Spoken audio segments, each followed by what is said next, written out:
വിജിലാൽ. വിജിലാൽ അല്ലേ? വിജിലാല് അവിടെ ജീപ്പ് ഉണ്ടായിരുന്നു അല്ലേ? തൊള്ളായിരം കണ്ടിയാണ് ഞാൻ ഓടുന്നത്. ഷിഹാബ് പറഞ്ഞു തൊള്ളായിരം കണ്ടിയില് നിങ്ങൾ ഒരുപാട് പേര് ട്രക്ക് ഓഫ് ട്രാക്ക് ഉണ്ടായിരുന്നു എന്ന് പറഞ്ഞു. അതെ അതെ. ഒക്കെ പോയി? ഇല്ലല്ല, ഞാൻ പുറത്തായിരുന്നു ഉണ്ടായിരുന്നത്.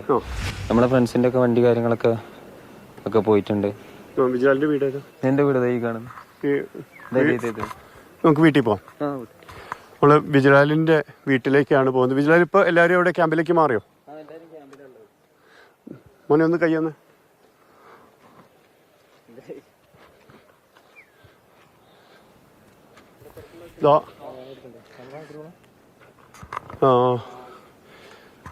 അന്ന് തന്നെ മാറിയിരുന്നോ വിജിലാല്?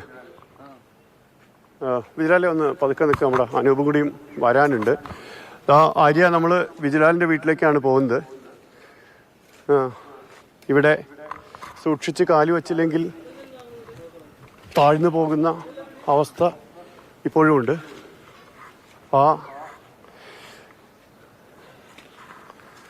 ഈ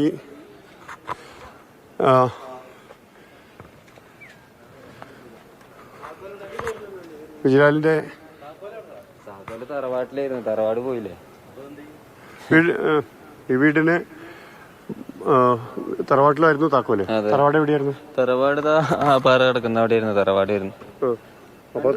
ഞാനന്ന് പുറത്തു പോയിക്കായിരുന്നു, വീട്ടിലുണ്ടായിട്ടില്ല.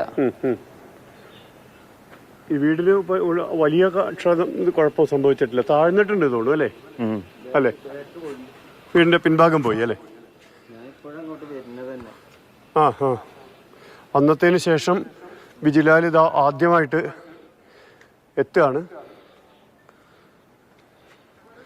ആര്യ, നമുക്ക് പിന്നില് കാണാം. ഇതിലൂടെ നമ്മൾ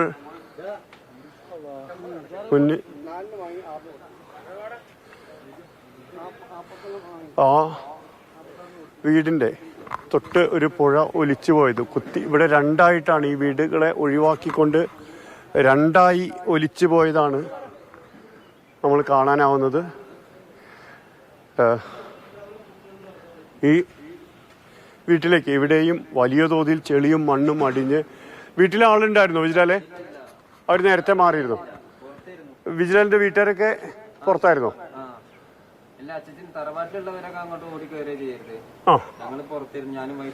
ഒരു മിനിറ്റ്. വിജിലാലിന്റെ വീട്ടിലുണ്ടായിരുന്ന ആരൊക്കെ ഉണ്ടായിരുന്നു? ഇവിടെ ആരും ഉണ്ടായിരുന്നില്ല. തറവാട്ടിലുണ്ടായവരൊക്കെ ഓടിക്കയറി മേലേക്ക് കയറിയ ചെയ്യുന്നത്. അതുകൊണ്ട് തറവാട് മൊത്തം പോയി. ഇവിടെ ആളില്ലാത്തോണ്ടപ്പ ഈ തോതിലായി. ഇനി എങ്ങനെ ഇവിടെ നിൽക്കാനാണ് നമ്മളൊക്കെ? എന്ത് വിശ്വസിച്ച് നിൽക്കും? വണ്ടി 900 കണ്ടിയിലുണ്ടായിരുന്ന കൂട്ടുകാരൊക്കെ കാര്യം എങ്ങനെയാ? അവരൊക്കെ ആരൊക്കെ ഉണ്ട് ആരൊക്കെ ഇല്ല എന്താ ഒന്നും കറക്റ്റ് എങ്ങനെ അറിയില്ല. ഓരോരുത്തരും ഇങ്ങനെ പോയി നോക്കിക്കൊണ്ടിരിക്കുകയാണ്.